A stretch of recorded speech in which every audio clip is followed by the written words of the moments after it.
At an art museum, would you rather listen to a detailed guided tour or just enjoy the art without any interpretive support? Are you more comfortable visiting with a friend, or do you prefer being in a group of interested strangers? The Dallas Museum of Art determined that visitors fall into one of 4 clusters, based on their preferred learning styles. Bonnie Pitman, the director of the museum from 2008 to 2012, saw art museums as less interactive than children's or science museums, and those institutions provided a guide for making a more engaging art museum. The ability to think about visitors first and collections second comes really from the focus of those institutions. We will look at the 4 clusters, analyze the study, and talk to Bonnie Pitman in this episode of Museum of Museums. I'm your host, Ian Elsner. Museum of Museums is a tiny show about the way we display science, art, and culture. Each episode lasts less than 15 minutes, so let's get started.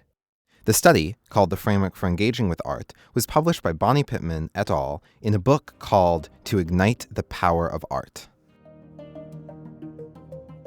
After analyzing the results of The Framework for Engaging with Art, performed at the Dallas Museum of Art with 1,500 visitors in 2003, 2005, and 2008, the researchers identified 4 natural clusters based on the responses of the visitors: observers, participants, independents, and enthusiasts.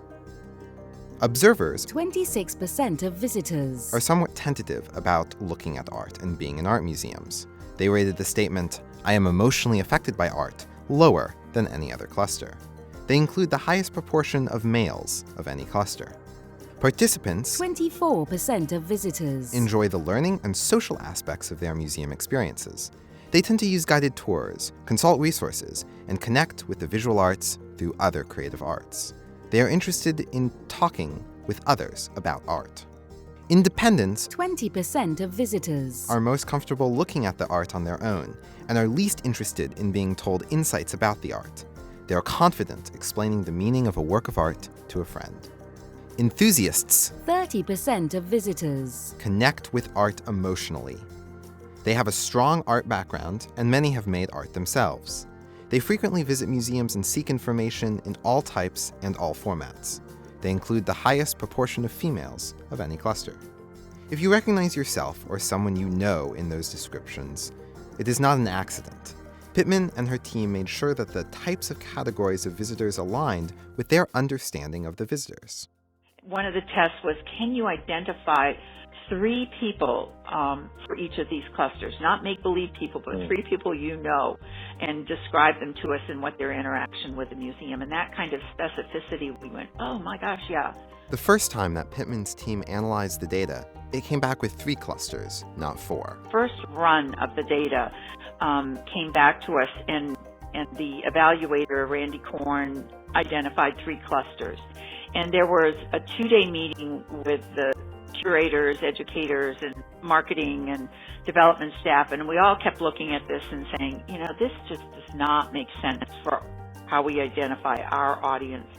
And I asked Randy, can you run this in different clusters so that we can look at it and see what the data produces and then how that aligns to our understanding of the audience? And she did that, and so we had the 3 cluster. Everybody agreed something was missing. We didn't know what, but we knew something was missing. So the second run of the data came back with 4 and 5. In the 4 cluster analysis, the new group that was added were what we call now the independents.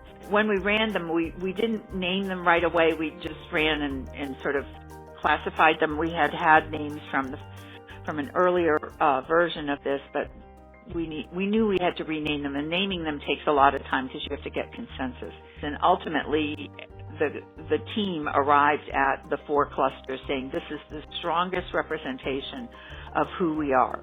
You could imagine how identifying these clusters could trickle down into other aspects of the museum.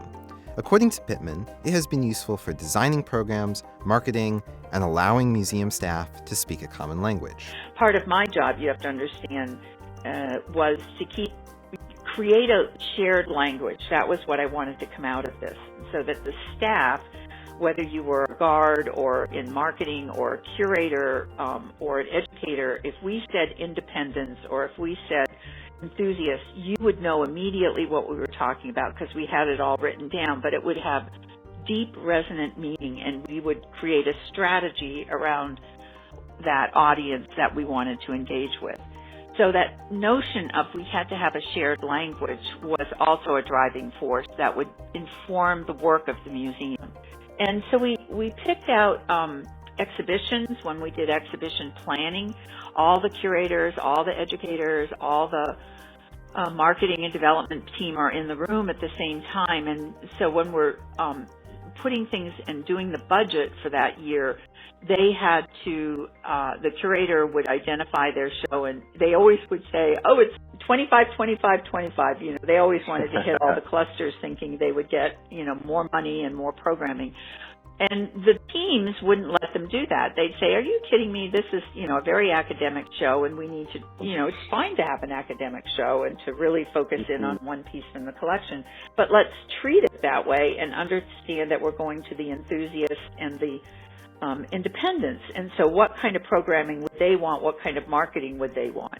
And that would lead us to things like, oh, we need more voices of experts in this particular case. We need artists. We need the points of view around this particular work. These particular works have to come from a different place than if we're focusing on a show like King Tut, which is good for everybody, quite frankly, but very appealing to the observers and the participants, you know, because they're being introduced to art. So these discussions took a long time. They were very lively, filled with laughter and, you know, arguments about how we would work, how we would identify and agree on an audience, and how we would implement it into the program. You know that every fast food place and electronics store also goes beyond putting visitors in one big clump. But I could see how this is particularly useful at museums. In order for museums to truly serve their community, they should know exactly who that community is. 4 clusters might only be the first step. 400 clusters might serve the community even better. You know, the truth is we're all some of each of the clusters. I mean, that was also proven in the data and research, you know, that each of us have some combination. You know, if I go into a collection that I know absolutely nothing about, or works of art I know nothing about, then I start over as an observer. I mean, Howard Wachowski, one of the great contemporary collectors, is not an Africanist. So when he goes into the African galleries, it's, you know, he knows he's looking at good things, but he doesn't know a lot about them. Or you can have the visitor as an observer who's coming in for the first or second time and has no idea what the museum is like or how to navigate it, which is its own problem.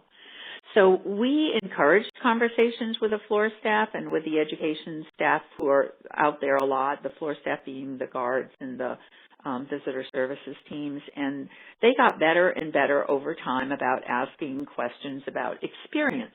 We were more interested in what their visitors' experiences are with works of art, and that data, those stories, were fed back up through the loop and would get to the curators and the program teams, and that helped a lot to shape that, and we needed those people on the front lines to gather the data. Thank you for visiting Museum of Museums. I'm Ian Elsner, an enthusiast. More information about this episode, as well as links to Ignite the Power of Art and more of Pitman's work, can be found at ofmuseums.com. Follow us on Twitter @ofmuseums.